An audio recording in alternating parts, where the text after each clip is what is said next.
When did you start working together? 11 years ago. Oh yeah. Or 12 now. That long ago, yeah. Yeah. Mm. And you haven't had any midlife crisis or? Constant. That's the secret, yeah. It's simply constant. Yeah. Just keep it up. That's what it takes. Good. How did you start it? Oh, very Sort of good. Spontaneous or Yes. I got immediate contact or? I guess it was sort of, I mean, when we met, we just had a residency to, well, first of all, Riitta just emailed me after having Googled 3 words in search engine. Yeah. Norway, grannies, photographer. Okay. She was the #1 search result Yeah. for those 3 words. Lucky So me. it's thanks to Google in that Yes. sense. Yes. Yeah. Sally. Oh, yeah. And then You met. we met for the first time, Yeah. but that was, we were going to share a tiny little flat in Sande to do the residency there. Yeah. And we had no idea if we were to And get go along. and get along. Yeah. Yeah. And we did get along. We did. That can Yeah, happen. I don't know if even That can told happen. you that it might take a little moment. Yeah, it has taken 3 hours to take one picture in the past. Oh. No, but the actual shooting is not so. That doesn't take too long. But it's different when you shoot analog. It's a 10. I don't know if you are familiar, but one film roll has 10 shots, Yeah. and then you have to, I guess, concentrate in a different way than this snap, snap, snap. Yeah. But at the same time, there's only Sorry, 10 of sorry. them in one roll. So we are also keeping in mind that people are sitting in snow or swimming in ice cold waters or being allergic to flowers, all kinds of eventualities. So Exactly. it's, Yeah. I think the preparations. You really have to sacrifice something to get the result. Well, I don't know if we already said this, but people often ask us, what is it that we do? Is it landscape photography or is it activism? Is it anthropology? Is it art? And then we have kind of just concluded that it's more selfish a little bit. It's like our adventure club. Maybe the project shapes us. Yeah. Like now it's been 11 years, so we are just learning along the way. We get to meet people, ask them billions of questions about everything and anything. And then quite often we are put in our place by the project and by the people. So that's what I guess has kept us going for so long. So Yeah. I don't think we have landed anywhere yet. It doesn't seem like we're landing either. No. Very much learning. So you said something earlier about how the project came to be, but because you were Googling grannies and photography, and you came as the first Google search. Yes. But did you have an already idea about what you wanted, or did you guys evolve the essence of the project together? Yes and no, I guess. We like both.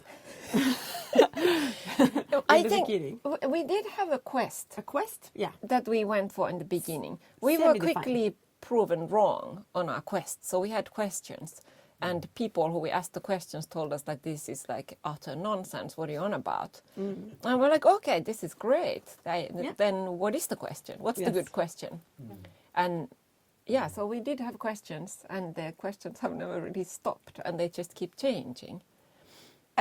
Do you probably want to hear what? Yeah, what was the quest? Yeah, the initial quest was to look at personifications of natural phenomenons in Nordic folk tales or in the north.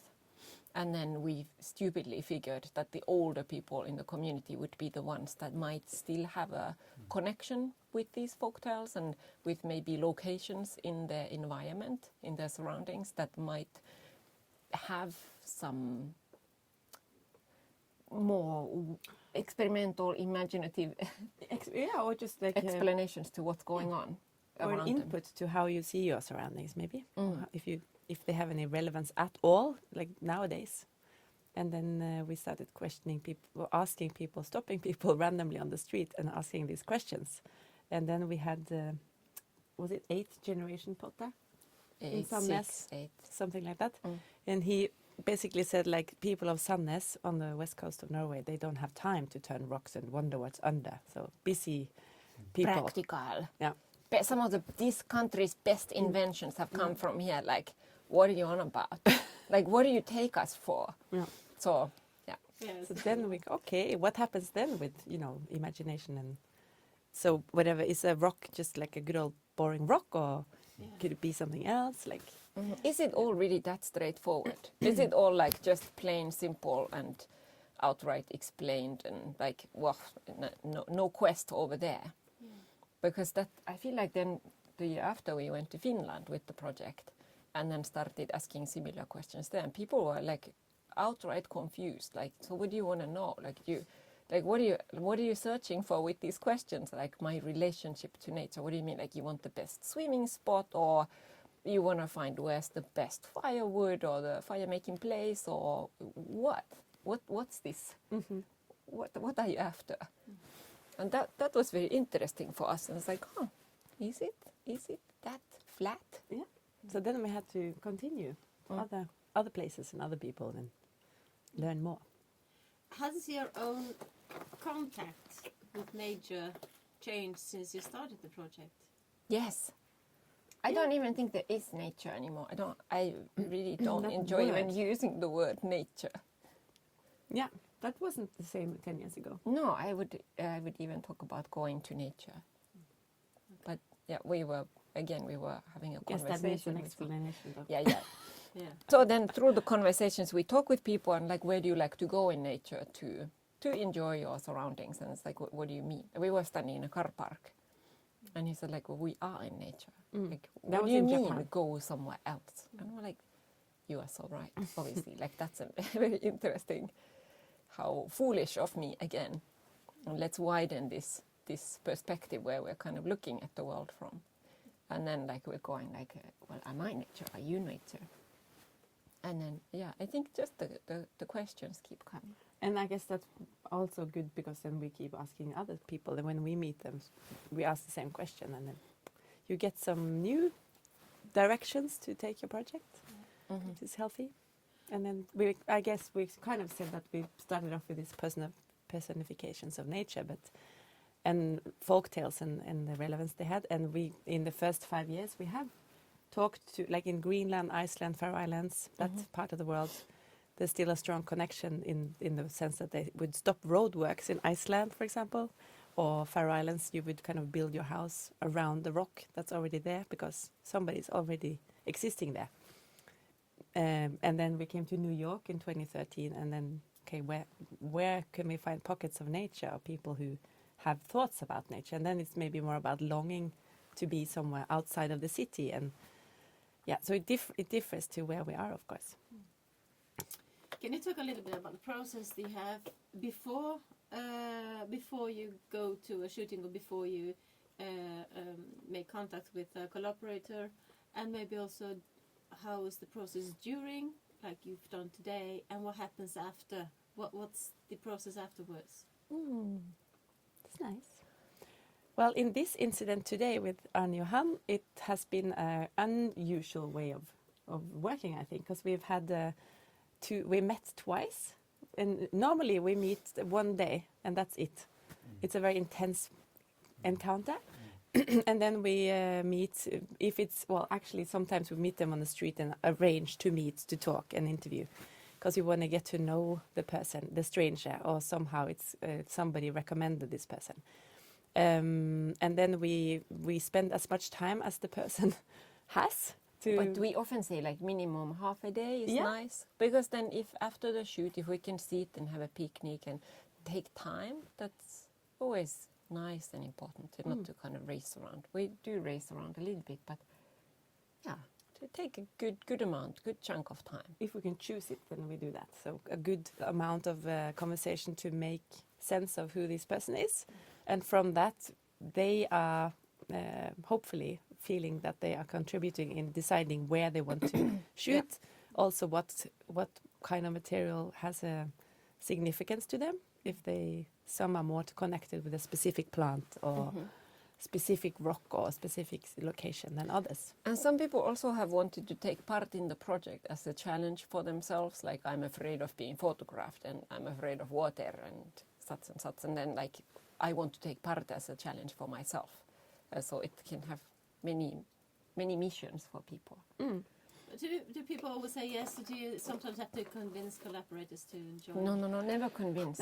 Very slippery slope. I mean, the amount of like seaweed or wetness or butt crunching 2 hours sitting is really, if you've convinced somebody in the beginning, they are absolutely going to regret and hate you. While by the time you are 1.5 hours into your process, so no, shouldn't go there. So we never convince anybody. If you really have some trepidations, it's probably better not to start. Yeah.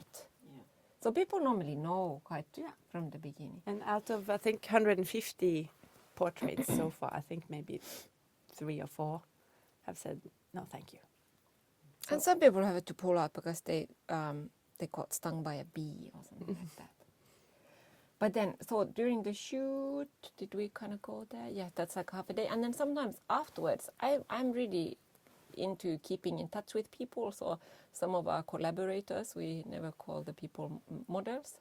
So some of our collaborators, we are forever pen pals and best friends. So if we happen to be where we met them, obviously there's people in 17 different countries now, but go there and then you meet again. Or I send a lot of cards, postcards. How do you see the project evolve into the future? Will you end up as subject matters of your own pictures in the end? What do you think? Where is this going? Well, we are now transitioning a little bit, I think, in the recent 2-3 years, trying to focus more on people who we think deserves a platform to speak about what the situation we are in right now, especially the climate emergency. So it doesn't have to be researchers or scientists or politicians, but somehow the conversation is then focusing on the situation and what can be done with it to maybe hopefully change the perspective from more like, oh, that's a funny photo and a nice story, but actually maybe communicating data. If there's like a ice researcher or scientists, and they have, I mean, there's so much data, and we've spoken about this many times, the reports and the knowledge is there, but how to make people care about it. So Spark some curiosity, even a little nugget of their work. And then somebody might like, oh, I didn't know that there was a loss of moles in Hjorth. yeah. And then this person has specialized 30 years in the mole life. We haven't met that person yet. Could be. But I kind of enjoy also we started working with grandpas and grandmas, and I quite enjoy the idea that Karoline and I arrive on scene with like Zimmer frames and in our own wheelchairs, and then we'll have to kind of make the shoot work with that. So. I hope we get there. Who But knows? you have some antiques with you anyway, because you're shooting analog film. Is that choice an aesthetic one, or is it because you want to slow down the process? What is the choice behind it? Both of those, but most, I think the time, what happens to time when you use an analog camera is very important. Also what happens to the person in front of the camera, how they feel like they should behave when they encounter a digital, with the sound of the digital and the amount of clack, clack, clack you have with the digital. It's very different to the process of having a roll of film with 10 shots, you explain it. It takes time. The best thing is nearly when they space out and get bored or like impatient, because then of course the expressions are more interesting, selfishly put by the photographer there. But apart from that, I also think aesthetically it's a different universe. You can't compare it, and I guess that's a geeky universe to, if you don't know necessarily what to look for in a print, you might not see it, but I think you can see it. It's also something with the, we're going into the details here. Go. I love the details. Yeah, here's the technical details. Yes. Yeah, grains and pixels are two different things. Yeah. Also, the edges of shadow and light. If you see something, it's like in a digital focus, it's so much in focus that it's beyond real focus in my liking. But it's also the tones, the range of colors. Also, when you scan the negatives, it's kind of semi-analog because we don't do C prints like that, because we're not in a dark room anymore, but we scan the negs and then we sometimes do digital seal times, which is going through the chemical baths. But again, that's also, I guess, something to consider in the future. What's the most green way? Now, what was the question? We're just going to be a minute. It's fine.